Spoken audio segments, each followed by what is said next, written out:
மேகாலயால அதிகாலையில எந்திரிச்சு, அந்த கடும் குளிர கூட பொருட்படுத்தாம ஃப்ரெஷ்அப் ஆயிட்டு, ஒரு இட்லி ரூ. 100னும், ஒரு தோசை ரூ. 200னும் சாப்பிடும்போது தான், நம்ம அம்மாவோட தோசை, இட்லியோட அருமை நமக்கு புரியுது. என்ன பண்றது? அப்படியே வியூஸ் என்ஜாய் பண்ணிட்டு, ஒரு ஸ்பாட்டுக்கு வந்தோங்க. என்னது இது? திருவிளையாடல் சரஸ்வதி சபதம் படத்துல வர்ற மாதிரி ஒரே பனிமூட்டமா இருக்கு. அப்படின்னா சொர்க்கத்துக்கு வந்திருக்கமா? இப்படிதாங்க ஃபீல் ஆச்சு அங்க இருக்கும்போது. செம்ம குளிரு. இந்த மாரி ஒரு குளிர நாங்க இதுவரைக்கும் எக்ஸ்பீரியன்ஸ் பண்ணதே இல்ல. அப்படியே நாங்க ஒரு கேவுக்கு வந்தோம். அதே மாரி நாங்க வேசடாங்ன்ற ஒரு ஃபால்ஸுக்கு வந்தோம். வந்துட்டு இங்க கொஞ்சம் ரீல்ஸ் எடுத்தோம்.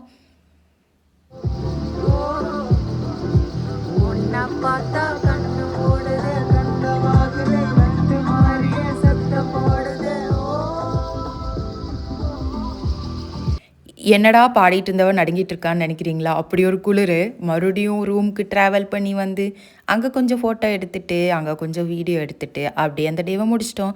லாங் வீடியோ பார்க்கணும்னா நம்ம சேனல சப்ஸ்கிரைப் பண்ணுங்க.